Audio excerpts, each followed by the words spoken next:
My name is Luke Sanders, and I am one of the leaders of Laundry Love of Goldsboro. Laundry Love is a relatively simple concept. We just do free laundry. We do free laundry for people who can't do their own laundry.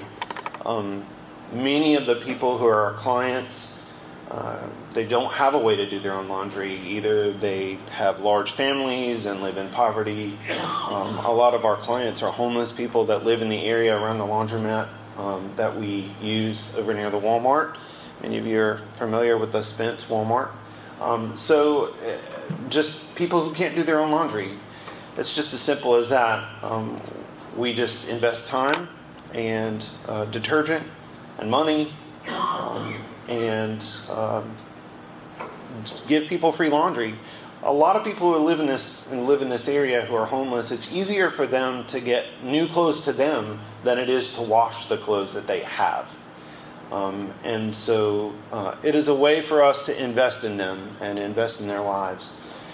We just take the laundry and the detergent and the money that we have available and we invest it and we give them much more than clean clothes. We give them dignity, the dignity of being able to enter into a place and not be looked at sideways. We give them compassion. Not just that, but relationship. I don't know when's the last time you've done a load of laundry, but it actually takes a little while for it to cycle through.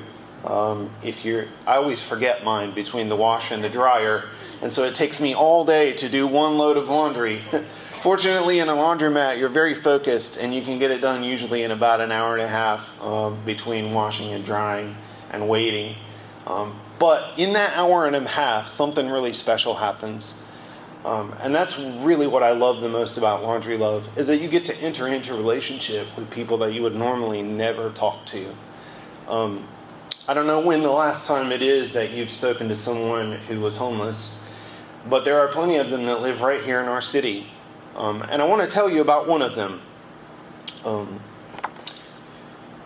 There's a lady that lives right over here in Pikeville. Her name is Mary, and she has two sons.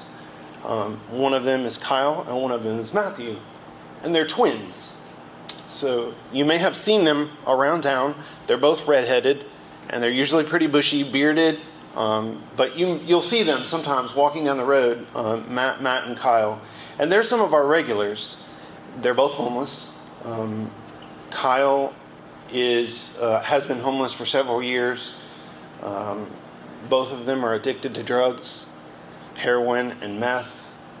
They've been living in a tent right out here in the woods, not far from where we're standing right now, here in the middle of town, along with a dozen other people with very similar stories. But I just want to tell you about them a little bit. So Kyle is homeless. He recently spent 6 months in jail because in order to make money, he sold drugs. He got caught. He went to jail. He got out and he went back into the woods. And he's like, man, I don't want to be here. I don't want to be this person anymore. I don't want this life anymore. But I don't know where to go or how to turn myself around or what to do with myself. And so very recently, he went back into rehab. This is not his first time. It's not his second time. It's probably his third or fourth time going to rehab. So this is not a new thing that he's doing. But he's 3 weeks sober. Amen. And that's incredible. It's incredible because his brother is lost. He's a very lost and broken man. Matthew, sorry, I get emotional. Matthew not only struggles with addiction, but he has really severe mental health problems. He has what they call paranoid schizophrenia. He hears voices. His mind has been destroyed by drugs. He lives out in the woods. He doesn't live in a tent. He sleeps on sidewalks or under trees. He's always afraid.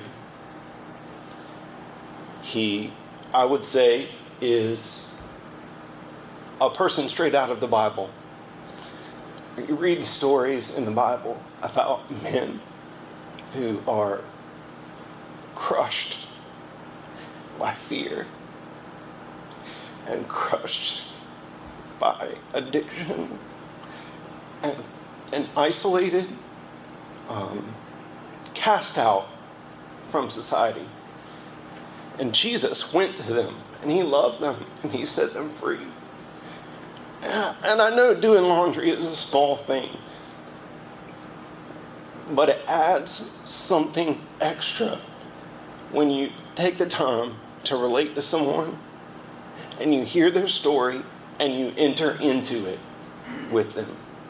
Even if you don't have anything to give them, you just give them time and attention, and you give them what you have in your hand. And that's really what Laundry Love is all about. We do use money, and we do use detergent, and we do need those things. But really, what we need most is we need you and me. People who are willing to go into the darkest places in our community and give of themselves and give light and hope. So at Laundry Love, we believe strongly that a little bit of love and a little bit of hope can change lives in ways that are far beyond the investment that we've made. All of those things to say that, there are tons of people here in our community who are suffering, and they're in darkness.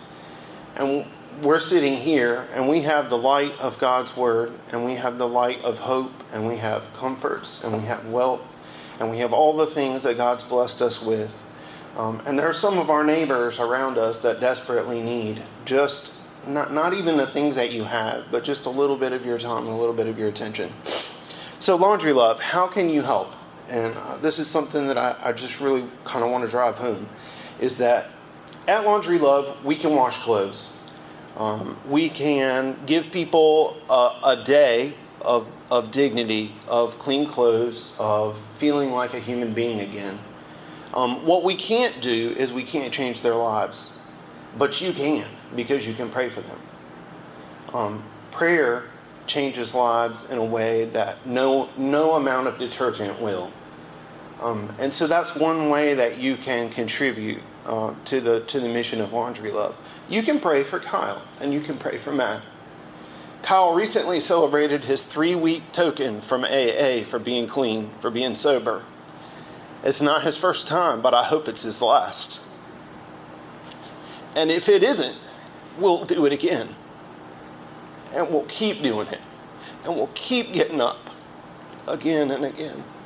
There's a gentleman that's living right over here in the woods who used to be a youth pastor. Imagine that. Going from a youth pastor to being a thief and a homeless drug addict. I mean, if you can go there, you can come back. God can do it. So that's one way you can help, is you can pray. You can pray for our clients. You can pray for people who have become our friends and our neighbors. The second thing you can do is you can give of yourself. So if you have the time, or you have talents that you can share with Laundry Love, we'd love to hear from you. You can find us on Facebook. We're pretty easy to find. You can find us on the internet. We're easy to find. But give of yourself, give of your time, and give of your talent. And if you don't have time and talent to spare, if God's called you to do something else, you can do the last thing, which is just give of money or laundry detergent. Right now, honestly, we have a very specific need to have some more fabric softener. And that's a very mundane thing, but we don't have any. So if you felt like you could give some fabric softener, or give us a little bit of money to help do laundry, it usually takes about $20 to $30 to wash clothes for a family. And we, on average, spend about $1,600 a month on doing free laundry. It's a lot of money. It's a lot of detergent. It's a lot of time. It's a lot of personal investment and investment as a group of people. So those are the ways that you can contribute. But I go back to the beginning, and the beginning is detergent doesn't change lives, but prayer does. What you give of yourself to another person, I really honestly think that God gives us the opportunity to serve others, not because it helps them, but because it changes us. And so I invite you into that. Thank you.